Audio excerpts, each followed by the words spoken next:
Além da Vida, um encontro semanal com a doutrina dos espíritos, codificada pelo ilustre pensador francês Allan Kardec. Um momento de meditação, um momento de reflexão, um momento de luz. Além da Vida, uma mensagem de esperança para um novo amanhecer. Todos os domingos, às 8h30 da manhã, aqui, na Rádio Londrina.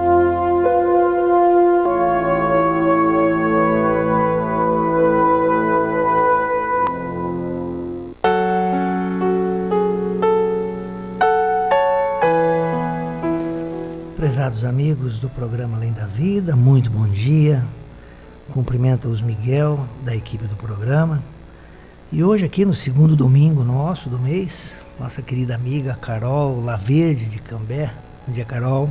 Bom dia a todos os nossos ouvintes, a todos os amigos que nos escutam. Um abençoado domingo, que possamos aqui, iniciar mais um estudo. E a gente aproveita para abraçar a família da Cá, o Maurinho, a Camila, os seus pais, que são trabalhadores do movimento espírita, da doutrina espírita. A Camila e o Maurinho fazendo sempre o quinto domingo. Isso. E aí vai o nosso carinho também para a nossa amiga Teca, que está nos acompanhando no programa, ela que está no terceiro domingo com o Antônio. E o Cacá, nosso filósofo aqui todas as manhãs, sempre colaborando com ideias, É verdade. E você, amigo ouvinte, que faz parte dessa família espiritual, que já acompanha o programa Além da Vida há muitos anos, também você que está chegando hoje pela primeira vez, um programa que é coordenado pelo Centro Espírita Allan Kardec de Cambé, e já vai ao ar há mais de 20 anos, levando a visão espírita do Evangelho de Jesus, para que nós possamos caminhar melhor aqui na Terra, Carol, esse é o objetivo principal. Com certeza. E sempre iniciamos o programa com o Momento Espírita, preparado pela Federação Espírita do Paraná. É uma ferramenta muito boa, pessoal, de autoajuda, de esclarecimento, de estudo. São mensagens curtas, de 5, 6 minutos, de temas variados, claro, apresentando também a visão espírita desses temas. Hoje nós temos o Momento Espírita falando da dor, e o título é A Dor que Causamos. A dor que causamos.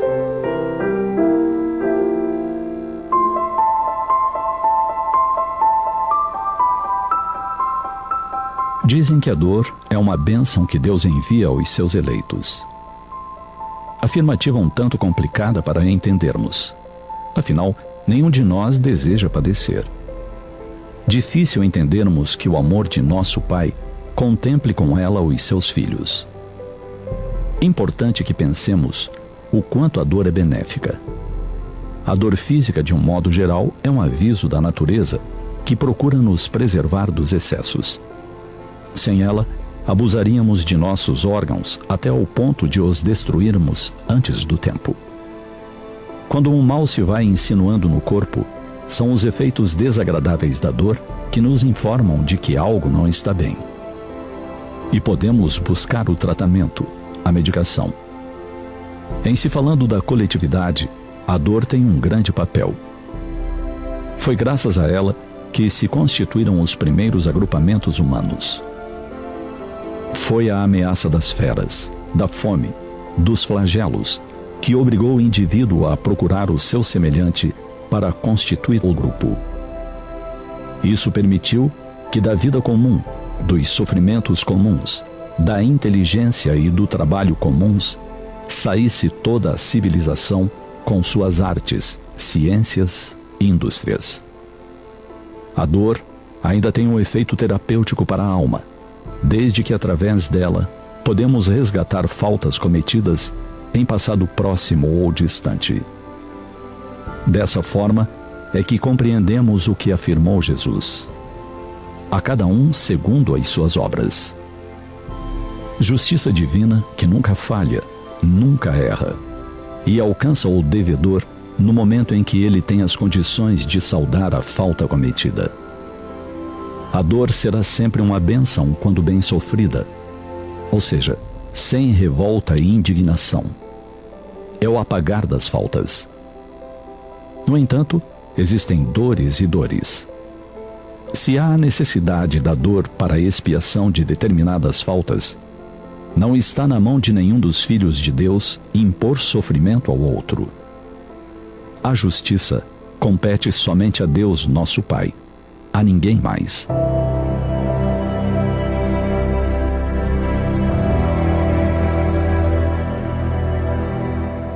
Nenhum de nós tem o direito de ferir a quem quer que seja. E se o fizermos, seremos responsabilizados. Bom pensarmos quantas vezes ferimos o nosso irmão, nosso familiar, nosso colega de trabalho. Quantas vezes erguemos a voz no lar para reclamar de alguma coisa que desejamos fosse diferente. Quantos reclamamos da falta de sal no arroz, do prato que não ficou muito bom, até do menu ser sempre o mesmo.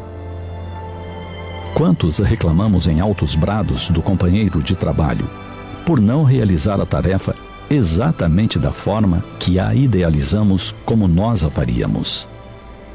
Quantas vezes magoamos corações que buscaram fazer o seu melhor, que se esmeraram, mas não deram porque têm suas limitações. Toda dor que causamos ao nosso semelhante nos será computada em nossa carga de débitos. E acrescentemos que devemos considerar o quão fundo agredimos nosso próximo em sua sensibilidade. Não podemos avaliar a fragilidade do outro. Pode ser que ele não dê muita atenção às nossas reclamações. Ou pode ser que a nossa migalha de dor lhe seja um acréscimo a tantas outras dores que sofre. E ele venha se desequilibrar física e psiquicamente. Pensemos nisso. Não temos o direito de ferir ninguém. Tenhamos prudência com nossas palavras, faladas ou escritas, ditas pessoalmente ou enviadas pelas redes sociais. De qualquer forma, a dor é uma bênção, mas que não sejamos nós a ferir os nossos irmãos.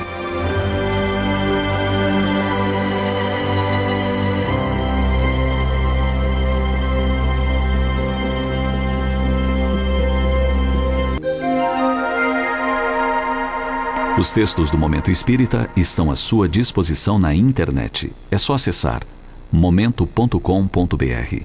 Mais informações, ligue 41 3223 6174, Curitiba, Paraná.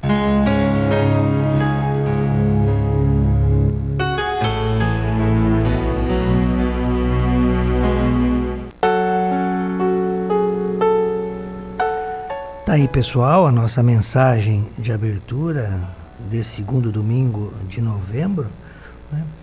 Um tema bastante direto a todos nós, né? E ele destaca ali no texto, né? Seja ela de natureza física, né, ou emocional, espiritual, né? Dor é dor, né? E nós seremos responsáveis, sim, por toda a dor que a gente provocar no próximo. Então isso fica na contabilidade divina. Aquela famosa expressão do Cristo, né? O escândalo é necessário, mas ai daquele por quem o escândalo vem, né? Então pensemos com carinho nisso. E ela é bênção no sentido assim de fazer com que a pessoa, né, reveja rotas, metas, o que está fazendo. Nesse sentido, sim, né? Mas o causador vai ter que responder perante a providência, né? Com certeza. E é interessante esse ponto que ele coloca, que você comentou, da questão da dor também como um freio para os nossos excessos, né? É interessante quando ele fala isso, né? Principalmente do corpo físico, né? Então, se a gente come demais, começa a sentir dor de estômago, que é para saber o quê? Que estamos extrapolando. E assim como nós erramos, né? Moralmente, nas nossas escolhas, a gente começa a sentir o incômodo, que é o que você fala, para nos direcionar de volta para a rota correta. A lei divina, ela é perfeita, né? E a dor é um desses grandes mecanismos. Além de nos alertar quando estamos saindo, ela também serve para que a gente possa reparar, né? sentir na pele aquilo que um dia fizemos alguém sentir, para que a gente possa entender, né, como que aquilo funcionou no outro e assim o arrependimento ser mais vivenciado, né? É verdade, né, Cá? Porque se a gente pensar bem, como nós somos espíritos inferiores, estamos muito ligados ainda à matéria, né? É natural que a dor seja esse reformulador de rota, né? Nos traz de volta para o caminho, né? Então é isso. Há na Gênese um texto muito interessante mostrando que a dor ela é igual para todos, né? O rico, o pobre, né? Aquele que tem mais conhecimento, menos conhecimento, ele vai sofrer primeiro na parte física, lógico, né? Que é o que impressiona mais diretamente. E é claro, né? Pensando na misericórdia divina, na providência divina, no acompanhamento que todos nós temos dos espíritos bons, essa dor tem um significado para o progresso, né? Pensemos sempre nisso, né? A febre, quando ela, né, vem no nosso corpo, ela está dizendo que tem alguma coisa que não está funcionando bem, né? Não é para o mal, é para o bem. Então a gente tem que alertar, principalmente em crianças e idosos, né? Então atentemos para isso, né? É claro que o texto aqui está falando da dor que a gente provoca, mas a gente está vendo a dor também num sentido mais amplo, que é importante, né? Então, no livro A Gênese, esse é do Evangelho segundo o Espiritismo, ele tem uma colocação aqui muito interessante, né? E eu já vou começar fazendo a leitura só desse trechinho para que a gente possa comentar, porque ele tem muito a ver com o que a gente está falando e também com o tema do nosso estudo de hoje. Então, ele vai dizer, está lá no Evangelho segundo o Espiritismo, né, no capítulo 6, Perfeitos, e ele fala assim: Deus criou todos os homens iguais para a dor, pequenos ou grandes, ignorantes ou instruídos, sofrem todos pelas mesmas causas, a fim de que cada um julgue em sã consciência o mal que pôde fazer. Com relação ao bem, infinitamente variam nas suas expressões. Não é o mesmo o critério. A igualdade em face da dor é uma sublime providência de Deus, que quer que todos os seus filhos, instruídos pela experiência comum, não pratiquem o mal, alegando ignorância de seus efeitos. É muito interessante quando ele traz isso, né? Primeiro ele traz essa colocação que é maravilhosa quando ele diz: Deus criou todos os homens iguais. Aqui ele fala especificamente iguais para a dor, mas Deus criou todos nós iguais para todas as experiências. E é interessante que ele coloca: pequenos ou grandes, ignorantes ou instruídos, sofrem pelas mesmas causas. E as causas que a gente sofre são efeitos das nossas próprias escolhas. Isso que é o mais lindo, que é o que Jesus, que é o que Kardec, a espiritualidade vem trabalhando esses conceitos para que a gente possa entender que a questão é sempre a forma com que a gente está se desenvolvendo diante das situações, dos acontecimentos. E aqui ele fala, né? Então, todos nós, então muitas vezes a gente fala, porque eu sofro muito e o vizinho sofre pouco, né? Mas como é que a gente vai mensurar a dor se a gente não conhece a história individual de eternidade daquele espírito? O Espiritismo vem nos dizer exatamente isso. Nós todos fomos criados por Deus igual. A dor que aflige uma família hoje, não aflige outra, é efeito das nossas escolhas. Seja escolhas individuais, seja escolhas em grupo, seja escolhas em sociedade.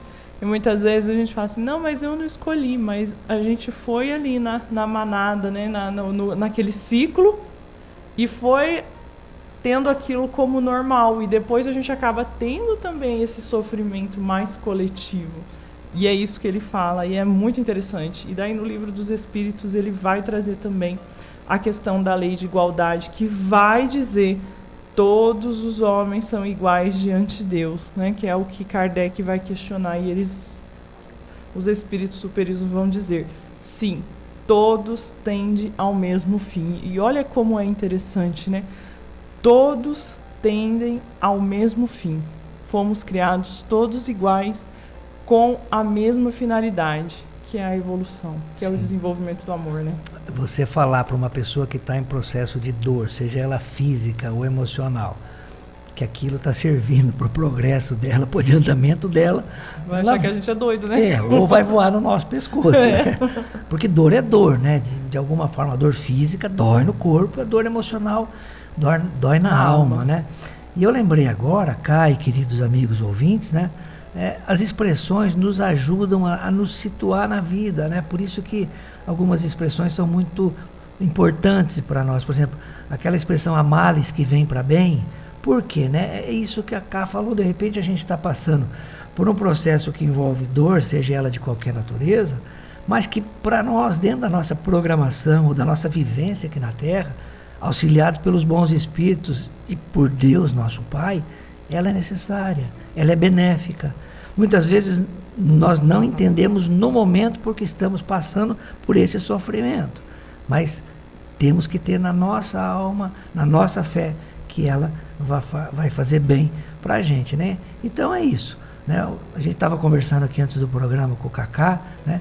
E ele colocou uma expressão muito bonita, assim, que o que faz afundar um navio é a água que está dentro dele, não fora. Olha que interessante, que bonita figura de linguagem que a gente tem para essa dor que nós estamos sentindo, né? Cada um de nós. Sim. E que outra pessoa não tem ideia do que aquilo lá, né? Às vezes o que parece que é simples para um é complexo para outra pessoa, né? Uma depressão, né?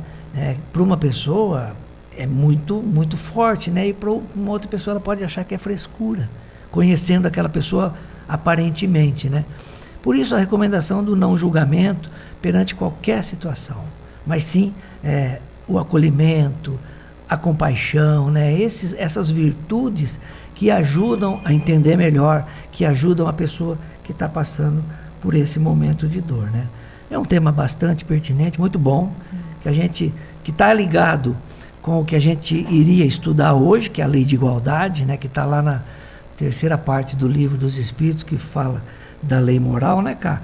Mas que hoje nós vamos fazer uma pequena modificação na sequência, porque o Zé Antônio, nosso querido José Antônio, ele traz no Reflexão Espírita hoje um tema muito amplo que norteia não só a doutrina espírita na sua essência, mas também muitas outras entidades que tem na figura, ou na parábola, ou na história do bom samaritano, né, uma base, um fundamento para o serviço a ser realizado. Eu digo isso porque o Centro de Valorização da Vida, aqui no Brasil, ele foi desenvolvido, foi inspirado no trabalho dos bons samaritanos na Inglaterra, de Londres, do reverendo Chá de Varade.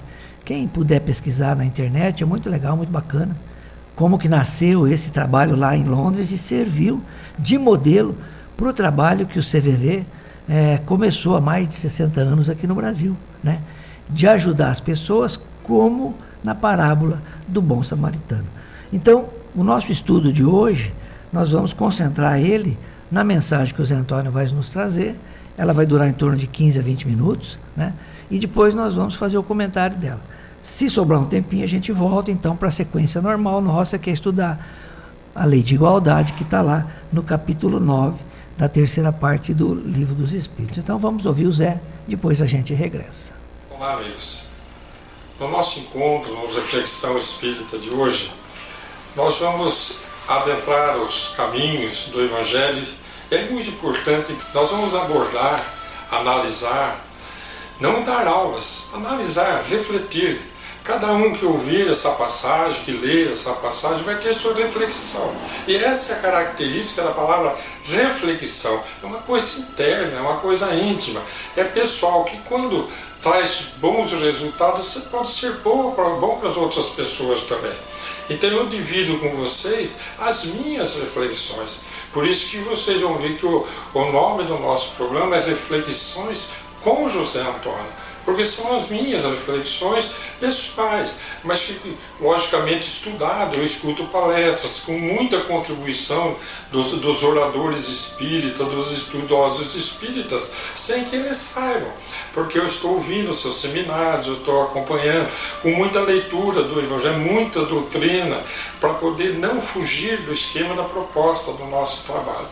Então nós vamos trazer o tema, a parábola que Jesus vai nos apresentar, que é a parábola do bom samaritano. Para entender essa parábola é interessante entender o momento que estava vivendo Jesus.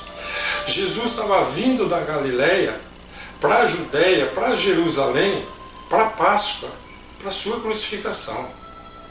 Então é um momento muito importante. É aquele momento em que Jesus pede para os seus apóstolos: vão lá à frente, passem na Samaria, preparem lugar para eu descansar, e eles não foram recebidos, não aceitaram recebê-los lá. Por quê? Porque os samaritanos tinham aquele conflito religioso, político muito grande com os judeus. Mas a Galileia então era dos judeus, sim.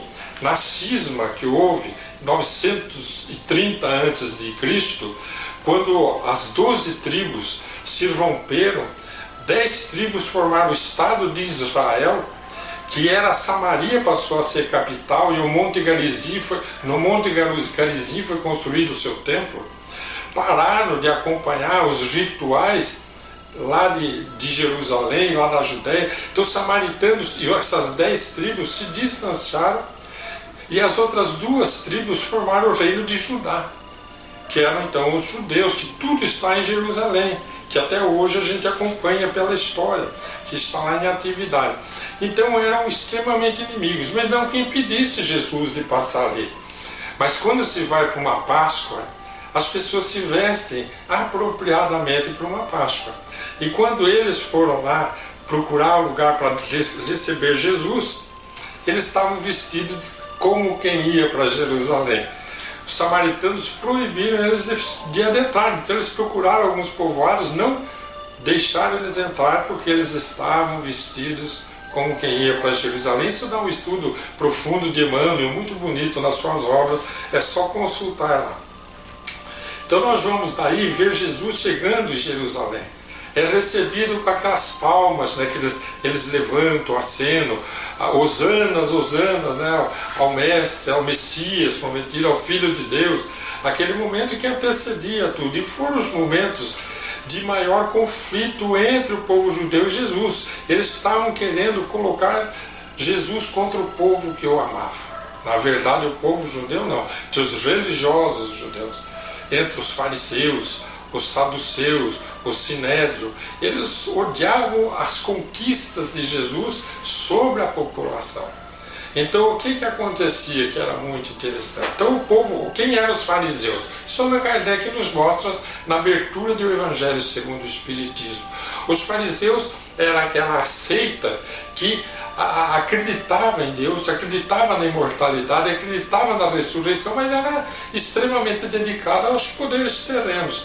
Tudo que era da leitura do Torá, que eram os 5 livros, o Pentateuco de Moisés, tudo virava controvérsia. Eles se dividiam entre eles mesmos, brigavam entre si e com tudo que era novo que vinha da Torá.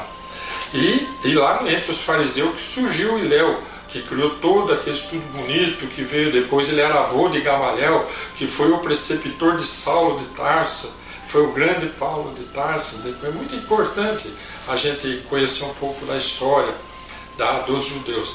E é nesse terreno que nós vamos encontrar Jesus sendo testado, sendo tentado, sendo perturbado por esse grupo de seitas. Outro eram os saduceus. Os saduceus eram materialistas, acreditavam em Deus, mas não na alma, não na imortalidade, não na ressurreição. Então Deus era para negócios aqui na terra. Então eles negociavam com Deus, então eles buscavam um ser mais poderoso para que eles pudessem viver como quisessem dentro das suas paixões terrenas. E os saduceus estavam sempre no meio daquelas assembleias para poderem testar Jesus, colocar Jesus contra aquele povo, e eram dos que instigavam a morte de Jesus. Há um momento no Evangelho de Mateus, que não é a parábola do bom samaritano, em que um saduceu se aproxima de Jesus e pergunta para Jesus assim: Mestre, qual é o maior mandamento? E Jesus responde: amarás a teu Deus. Então é Jesus que está respondendo. O que está escrito em Deuteronômio e Levítico: amarás teu Deus de todo o coração, com toda a tua alma, com todo o teu entendimento. Este é o primeiro e maior mandamento. E o segundo mandamento, também semelhante a esse. Veja que interessante, Jesus coloca como esse segundo sendo semelhante ao primeiro. E amarás ao teu próximo como a ti mesmo, que está em Levítico. As duas são leis de Moisés. Então Jesus fala isso. Quando ele foi testado pelos escribas, da moeda, da coroa, de quem que é essa efígie que está na coroa, sobre os impostos, foi testado sobre se uma mulher casa, o marido morre, não deixa filho, casa com o seu irmão, pela lei tem que casar com o irmão, e casa 7 irmãos. De quem que ela vai ser esposa no reino espiritual? Só para perturbar Jesus. E Jesus tendo resposta para tudo. Mas aí então chega um doutor da lei e pergunta para Jesus, que vem então esse grande encontro, esse grande ensinamento. O doutor da lei lhe pergunta: mestre, mas era para testá-lo. Que devo fazer para herdar a vida eterna? E Jesus, ao invés de dizer, como disse lá para aquele saduceu, ele pergunta: o que está escrito na lei? Porque ele era um estudioso, era um escriba, era um doutor da lei. O que está escrito na lei? Na lei está escrito. Aí ele responde: amarás a teu Deus de toda a tua força, de todo o teu coração, de toda a tua alma. E em Lucas está escrito que ele coloca mais uma. E de todo o teu entendimento ele coloca todas as tuas forças também. Então nós vamos ter 4 formas de amar a Deus, maneiras de amar a Deus. E aí Jesus fala assim: então vai, faça isso e você viverá, quer dizer, vai herdar a vida eterna. E nesse momento Jesus então aproveita para deixar essa linda lição. E ele começa a contar para todos os que estavam ali. Então ele vai narrar o que ficou conhecido como a parábola do bom samaritano. E diz assim: um samaritano que ia de viagem, começa aqui. Amarás. Vamos ver mais, só um minutinho. Aqui. Descia de Jerusalém para Jericó um certo sacerdote. Antes desse sacerdote, Jesus narra a parábola dizendo que um homem descia de Jerusalém para Jericó. O que isso significa? Vai lá, faz as orações, faz a prece, significa que ele era judeu. E no caminho, quando vem vindo em direção a Jericó, ele é assaltado. E ele é assaltado, é desnudado, roubam tudo dele, inclusive a roupa, surram ele, deixam ele muito machucado. E daí Jesus diz que um sacerdote também descia de Jerusalém para Jericó, vê aquele homem machucado, mas não faz nada, passa ao largo. Vem o levita é o ajudante de um sacerdote, mas eles não vêm no mesmo momento, depois. Um certo levita passando pelo mesmo caminho, descendo de Jerusalém, todos os testes, o homem que é assaltado, o sacerdote que é assaltado. O levita olha aquele homem machucado e não faz nada. E aí Jesus diz assim: um samaritano que estava em viagem por ali, então ele não descia de Jerusalém, porque não era da religiosidade dele, dos rituais dele, ele estava lá na Samaria. Ele vê o homem caído no chão e Jesus então coloca no comportamento daquele samaritano tudo o que nós devemos fazer para provar que amamos a Deus. E amar o teu próximo como a ti mesmo. Então ele coloca as seguintes condições: movendo-se de compaixão. Então Jesus vai tocar o coração do samaritano. Amarás a teu Deus de todo o teu coração. Olha que bonito, gente. Começa a aula de Jesus sobre a caridade. Nós vamos hoje usar uns 5 minutinhos a mais na nossa programaçãozinha, na nossa reflexão, para a gente ouvir Jesus. o que ele nos disse. Então amarás de todo o teu coração. Né? Aí ele diz assim, aí ele diz que esse samaritano desce do seu cavalo. Então, ele não só sentiu compaixão, ele coloca a sua compaixão em ação. Ele vai socorrer, ele vai levar o socorro que aquela pessoa machucada precisa. Isso é a ação da compaixão. Isso é a alma, segundo a visão dos judeus daquela época. A alma é o espírito encarnado em atividade, vivendo a vida física. Então, mesmo eles acreditando na imortalidade, acreditando na ressurreição, a alma para eles não se dividia no corpo, porque está encarnado. E ela é o espírito vivendo, como nós como espíritas acreditamos. O espírito encarnado ele está experimentando as atividades terrenas. E nessas atividades terrenas nós estamos exercitando os nossos valores. Então, a hora que ele desce do cavalo, Jesus está dizendo que amar a teu Deus de toda a tua alma, quer dizer, em ação. E a hora que o samaritano desce, então ele começa o procedimento. Primeiro, está muito machucado.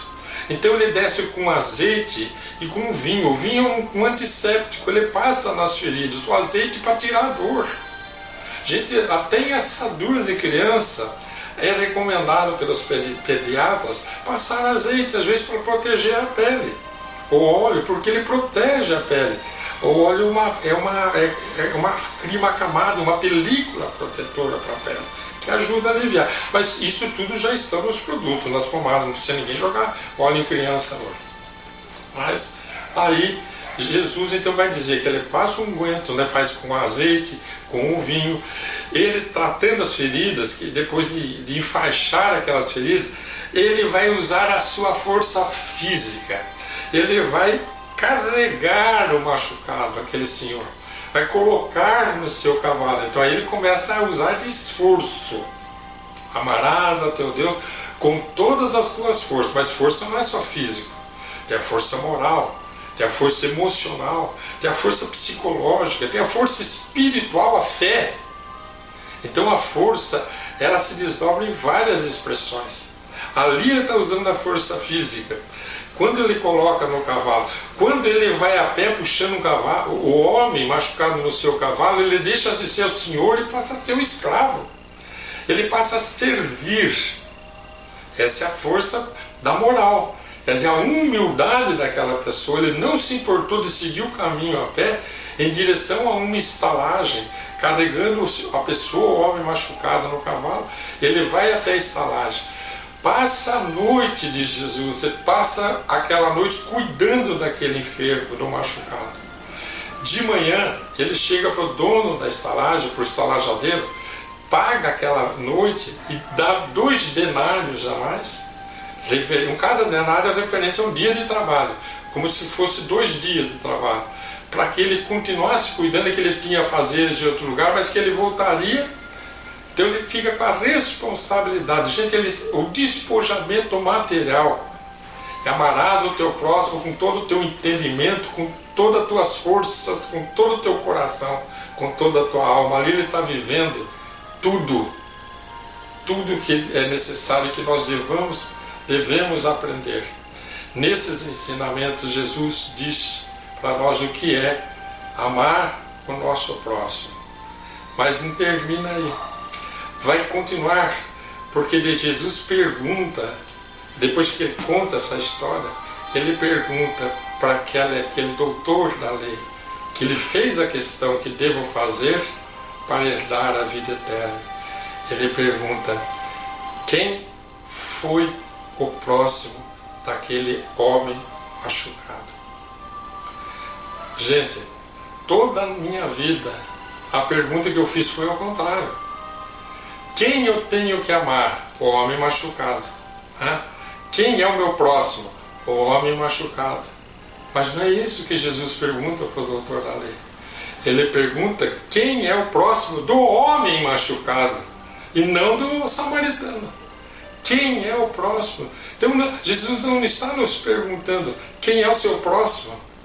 Quem é que você vai socorrer? Quem é o enfermo? É o presidiário?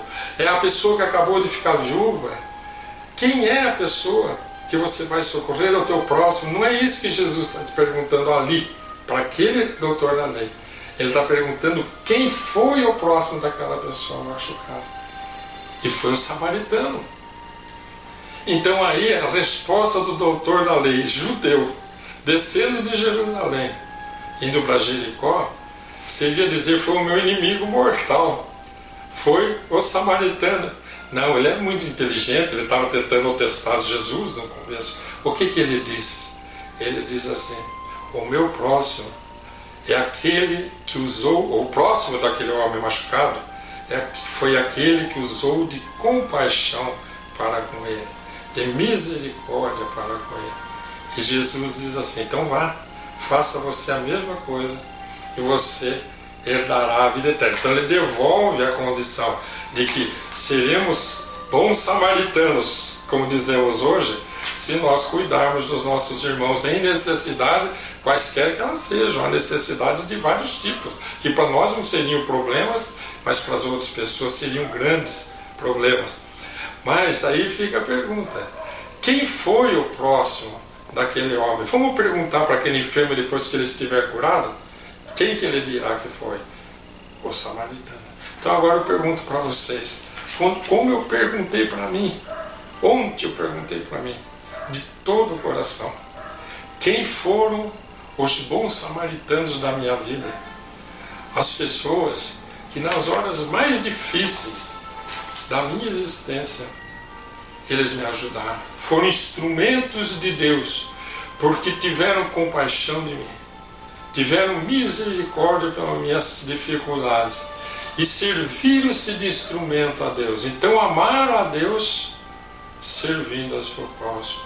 E recordei de muita gente, encarnados muitos, desencarnados muitos.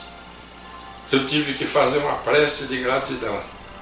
Então, meus irmãos, a nossa reflexão se estendeu um pouco hoje. Eu ia dividir em duas, não vou mais, porque ia ser impossível separar essas duas reflexões, a do maior mandamento e do quem é o meu próximo, que eram os dois temas que eu ia fazer. E vão ficar os dois nessa mesma reflexão, e nós vamos escolher o tema o bom samaritano então. Por quê? Porque todos os ensinamentos que Jesus nos deixa com essa palavra, e tem mais, podemos nos aprofundar mais, são muito ricos de entendimentos para sensibilizar nossos corações. Pensem, quantas pessoas não foram instrumentos de Deus na vida de vocês, que os ajudaram a caminhar, e a quem nós, vocês e nós, devemos muito, porque foi o amor de Deus se estendendo até nós, através das mãos dos nossos bons samaritanos. Um grande abraço a todos.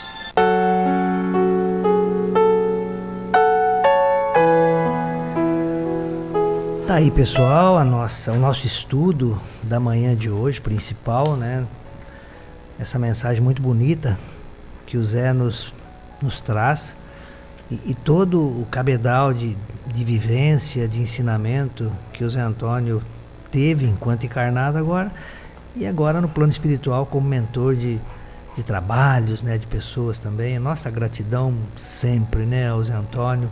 Ele levava essa didática dele de entendimento das passagens evangélicas a todos os grupos, né? Eu acompanhei em determinado momento da vida do Zé, através tanto da União das Sociedades Espíritas de Londrina, antiga USEL, e depois pela União Regional Espírita, a URI, né? As viagens que o Zé fazia, Cornélio Procópio, Uraí, né? Aqui no entorno de Londrina, ele que frequentava o Centro Espírita Allan Kardec de Cambé, depois acabou se vinculando ao Núcleo Espírita Hugo Gonçalves aqui em Londrina, Casinha do Pão, né? Através de um trabalho muito bonito de assistência aos favelados que ali existiam naquela região, depois não existiram mais, enfim. E o Zé tinha essa característica, né, cara, de fomentar, iniciar trabalhos, né? Trabalhou muitos anos aqui na rádio também, tanto que a mensagem de abertura até hoje é a dele, de encerramento também.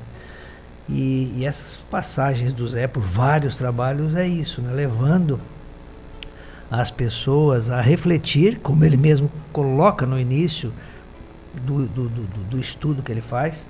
E por que essa reflexão, pessoal?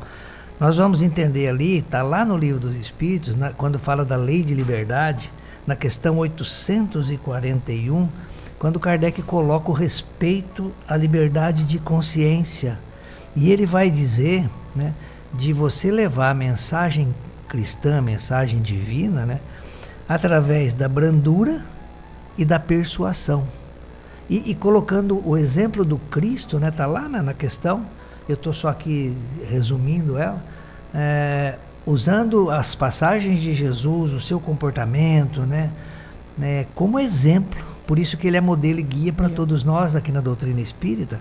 E Kardec vai fechar essa questão dizendo assim, ó, se alguma coisa se pode impor é o bem e a fraternidade, em qualquer situação, né? E nós temos aí o bem e a fraternidade na parábola do bom samaritano, explícita, né?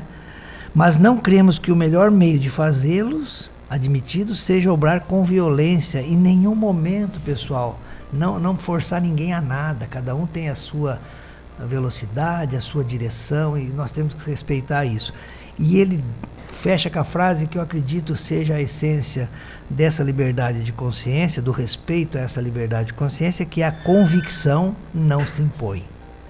Então, quando o Zé fala que nós temos que refletir naquilo que a gente ouve, né, Cá, é porque a gente vai ter que desenvolver a própria convicção. Eu vou ter que me convencer daquilo. Não é a Cá que vai convencer a Camila, não sou eu que vou convencer o Maurinho, não é o Maurinho que vai convencer os pais dele, não. Cada um vai ter que se convencer a si mesmo através do exemplo, através da argumentação, da discussão fraterna e amorosa. É bem assim, né?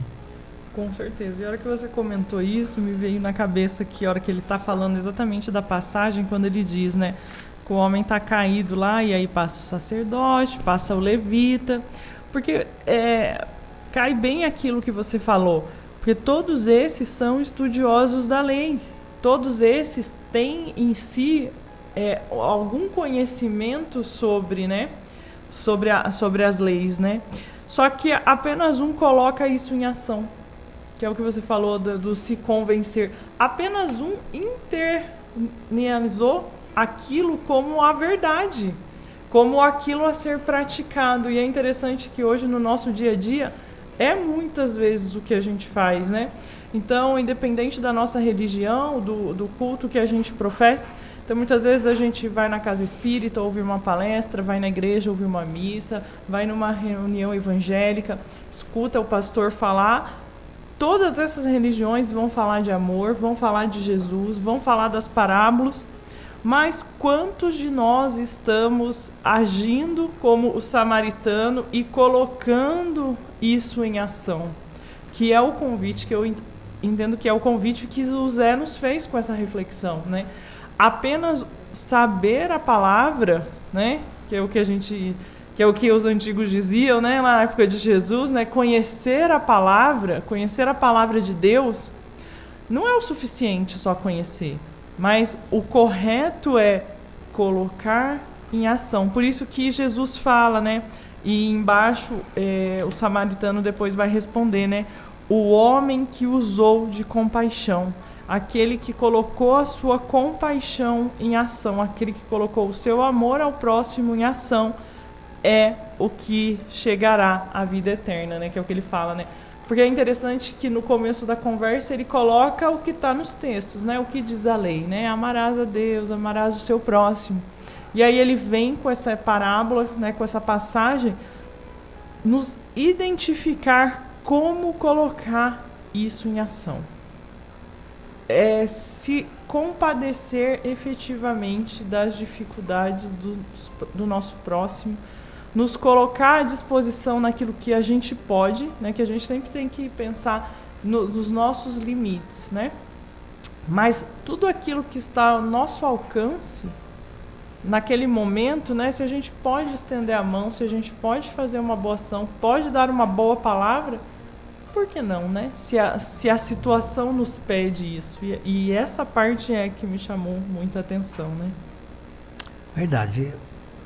A gente vai tirar muito ensinamento dessa parábola, não é? Tem pessoas que dizem que essa parábola é a parábola das parábolas, né? Porque fala do amor. E quando a gente tem essa lei maior, inclusive no Livro dos Espíritos, toda a parte das leis morais é fechado com a última lei, a lei de justiça, amor e caridade, né? Olha só, nós temos, o Espiritismo tem que a caridade é o amor em ação, né? Dentro da justiça e misericórdia, ou seja, as virtudes da alma, elas trabalham todas juntas, né? Então a gente está falando de compaixão, está falando de uma virtude, ela está ligada à caridade, né? Então o que a gente vê nesse exemplo dado, né, é que tanto o doutor da lei e o levita, que eram conhecedores das leis, né, naquele momento onde teria que haver o esquecimento de si para cuidar do próximo, há o egoísmo. Ah, não, pera lá, ele foi assaltado, os assaltantes devem estar por perto, vou me preocupar comigo. Deixa eu sair rapidinho daqui, né? Outra pessoa ajuda. Então, esse parece ser que foi o pensamento dos dois que não ajudaram. Se preocuparam mais consigo mesmo e se esqueceram do próximo, quando a lei maior, como a gente vê aqui, é amar a Deus sobre todas as formas, mas ao próximo. O próximo colocado no sentido de ser um filho de Deus, e naquela hora ele estava ali na representação do Criador, né? Então, Jesus usa a figura do samaritano por causa dessa rixa que existia, né, entre judeus e samaritanos, que era uma rixa mortal entre eles. Eles se matavam por causa disso, como até hoje a gente vê muitas guerras, muitas desavenças, né, cara? E as pessoas são irmãs de crença. Irmãs, não digo nem que são culturalmente do mesmo país, mas religiosamente pertencem à mesma crença. Olha o que é pior ainda, né? Então, nós vamos aprender muito com essa passagem. Quando o Zé Antônio destaca ali essas 4 formas de amar a Deus, pessoal, é que ele busca com isso facilitar o nosso entendimento, né? Quando ele diz assim, ó, amar a Deus de todo o seu coração, e ele coloca a compaixão como uma das virtudes que não vem sozinha. Quando ele diz assim, amar a Deus de toda a sua alma, se referindo ao Espírito encarnado.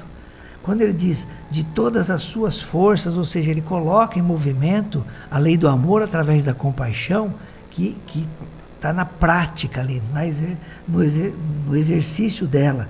E junto com a compaixão vem a fé e muitas outras virtudes, né? E principalmente de todo o seu entendimento. Aí está um fator, pessoal, que hoje vem muito a contribuir para todos nós. A crença, a fé é particular de cada um, né? E respeitada em todas as pessoas. Mas a gente observa hoje, com o Espiritismo apresentando a fé robusta, raciocinada, amparada na razão, sem se desconectar das virtudes, das qualidades da alma, né? Facilita o nosso entendimento em relação a todas as coisas da vida. Então, a gente vê que o doutor da lei e o levita, eles tinham um entendimento da lei, mas ao pé da letra. Não tinham um entendimento profundo, emocional e espiritual. Diferentemente do samaritano que socorre aquele caído na beira do caminho, né? Então, para nós entendermos das coisas espirituais, diz-nos os Espíritos, nós temos que ter esse despojamento das coisas materiais. Mesmo estando na matéria, mesmo passando aqui pela experiência da matéria, necessária para todos nós, né? Então, ele dá o exemplo ali do pagamento da estalagem. Ele pagou estalagem, uma hospedaria de 3 dias, para uma pessoa que ele nem conhecia, né? E diz que voltaria, e se tivesse mais custos médicos, né, de alimentação, que seja, ele também arcaria com isso para um estranho, que na verdade não era tão estranho, porque era um irmão dele. Então essa passagem, ela é muito próxima a todos nós, porque ela também vai ao encontro da lei de sociedade que a gente estudou há pouco tempo aqui. Sim. Né, cara? E é interessante que a lei que nós separamos para conversar hoje é a lei de igualdade. Então lá no começo, e é muito legal que a gente vê o quanto que as coisas elas vão se linkando uma na outra, né? Por quê? Porque as leis de Deus, elas são perfeitas e elas se encaixam em tudo. Então aqui, como a gente falou no começo do programa, né, quando a gente fala das leis, todos são iguais perante Deus, na questão 804 da Lei de Igualdade, ele vai falar da desigualdade das aptidões. E olha que interessante se não linka com essa questão do bom samaritano, porque assim, Kardec perguntou aos espíritos por que Deus não deu as mesmas aptidões para todos os homens. Lembrando que na questão 803 ele pergunta, né, todos são iguais diante de Deus? E ele diz que sim, Deus nos criou todos para o mesmo fim. Então significa o quê? Que fomos criados todos iguais. Então Deus não deu aptidões especiais para cada um de nós. Mas olha a resposta dos espíritos, que interessante, e como casa com tudo isso que o Zé nos falou.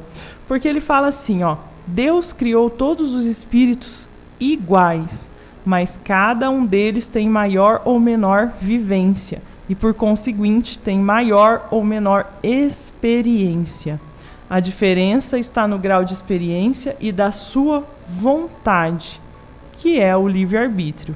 Então aqui a gente já pode analisar o começo da parábola, né? Todos nós, né? Tipo o sacerdote, o levita, o samaritano, todos foram criados iguais perante Deus.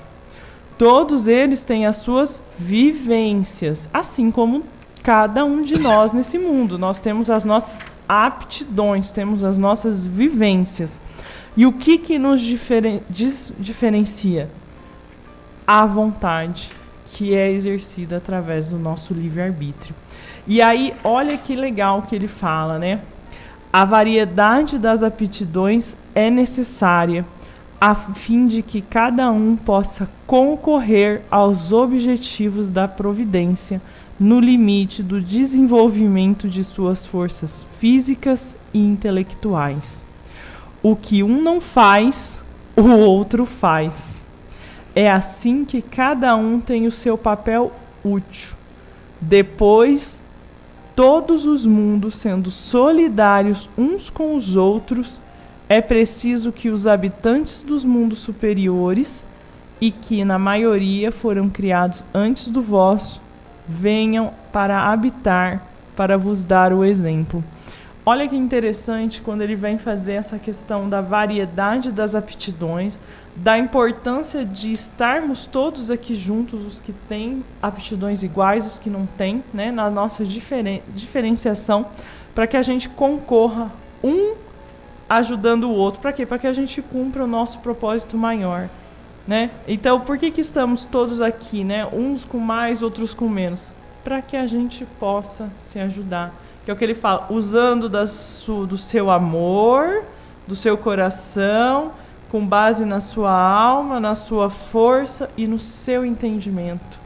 Ajudar aquele que está caído ao seu lado, ou aquele que não entendeu alguma coisa, independente, né? Porque Deus nos coloca em inúmeras situações, para que a gente possa exercer esses 4 pilares que a parábola do bom samaritano nos coloca tão bem, né? E eu achei muito interessante, eu ouvindo ali, estava lendo aqui, falei assim, olha como que a lei, ela encaixa em tudo, né? E me chamou muita atenção. Vale a pena, pessoal, consultar quem não tem o Livro dos Espíritos. A gente sempre repete, porque tem muitas vezes pessoas novas ouvindo o programa. A gente sempre fala do Kardecpedia, né, que é um aplicativo hoje que se pode baixar no celular e tem todas as obras de Kardec. Então, lá no Livro dos Espíritos, lá na 3ª parte, no capítulo 9 da Lei de Igualdade, essa questão 804 que a K acabou de comentar aqui, é isso, né? Vale a pena a gente reforçar essa informação quando ele fala da desigualdade que a gente observa das aptidões, ou seja, aptidões como habilidade, como soma de aquisições que a gente teve nas várias encarnações. Isso não se perde. Isso é propriedade do espírito imortal, né? Então, cada um de nós vai ter uma habilidade específica ou algumas habilidades específicas, e aí que é o bonito da coisa, é a soma dessas aquisições, minha, da Kai, de todas as pessoas, que faz com que a gente cresça num planeta inferior, que onde um depende do outro. Por isso essa característica a gente não pode esquecer. E como a K destacou, né, o papel da vontade, ou seja, do nosso livre-arbítrio, da nossa decisão, para que coloque em movimento essas forças. essas virtudes, essas qualidades em prol de qualquer situação, né? Aí a gente pode perguntar, né? Mas pera lá, se a lei é perfeita, se a lei é para todos, ela tem que atingir a todos. Não identifica o homem caído e nem identifica os assaltantes, mas ela tem que ser para todos, né? E aí eu destaco aqui, pessoal, já destaquei em alguns programas anteriores, uma série que está passando em vários canais, na Netflix, no YouTube, o SBT parece que tem lançado também, uma vez por semana, né?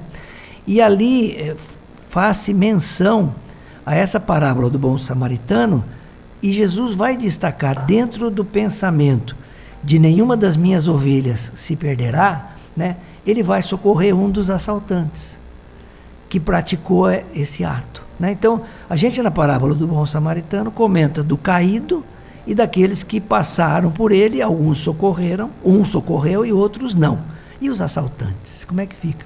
Então, quem puder ver, né, é um episódio onde fala do Malaquias, né? Não sabemos ao certo se é esse o nome. Ele é um dos assaltantes e Jesus dá o exemplo da passagem que o bom pastor deixa as 99 ovelhas no aprisco, protegidas, e vai em busca daquela que se perdeu. No caso, o Malaquias, que foi um dos assaltantes que atingiram aquele homem caído, que foi socorrido pelo samaritano. Não vou adiantar aqui, vou deixar a dica, né? É fácil pelo YouTube, é uma série muito conhecida, né? Chama Os Escolhidos, ou The Chosen, em inglês, né?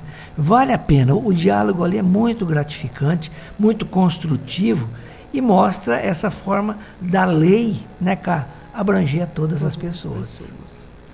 Exatamente. E essa série é maravilhosa. Eu sou muito suspeita em falar, porque eu adoro. Porque ela nos coloca, parece que mais próximo do ensinamento, né? Então, conforme você vai visualizando aquilo, aquelas passagens, como que Jesus trabalhava aquilo vai trazendo para nós uma visão mais ampla para que a gente consiga aplicar no nosso dia a dia, né? Na nossa vida. E é interessante que, seguindo aqui no nosso texto, o próximo item fala das desigualdades sociais. E ele fala aqui uma coisa que é muito interessante, porque Kardec questiona os espíritos. A desigualdade das condições sociais é uma lei natural? E os espíritos vão dizer, não, ela é obra do homem e não de Deus.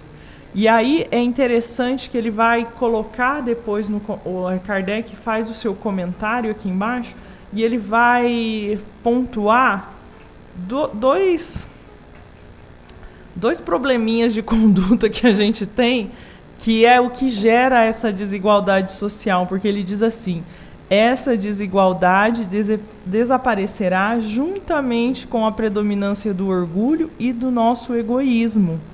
Não ficará senão a desigualdade do mérito.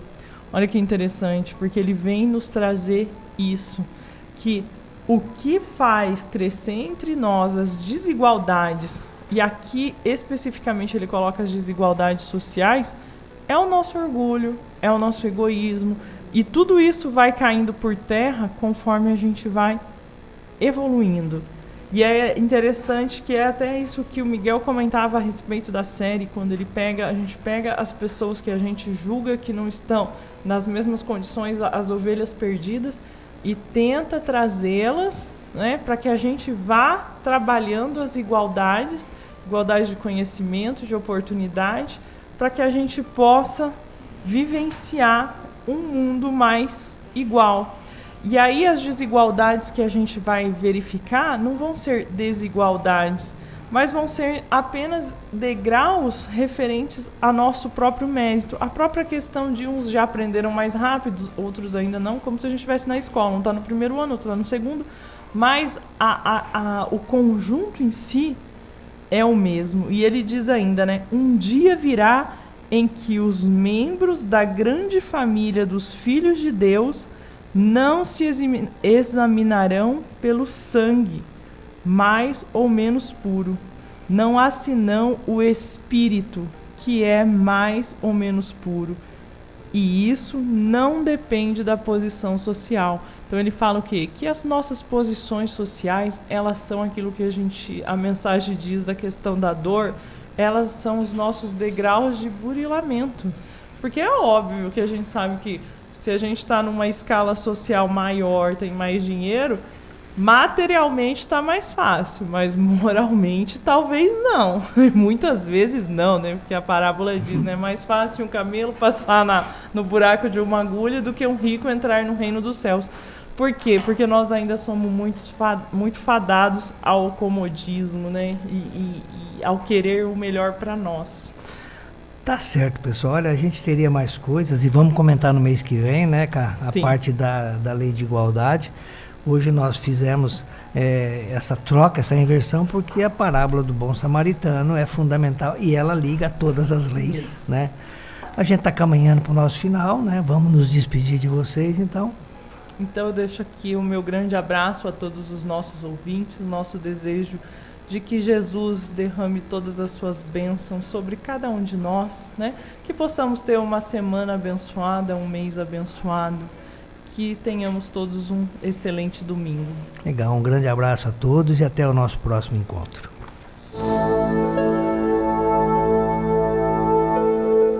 Além da vida, um encontro semanal com a doutrina dos espíritos, codificada pelo ilustre pensador francês Allan Kardec. Um momento de meditação, um momento de reflexão, um momento de luz. Além da vida, uma mensagem de esperança para um novo amanhecer. Todos os domingos, às 8h30 da manhã, aqui, na Rádio Londrina.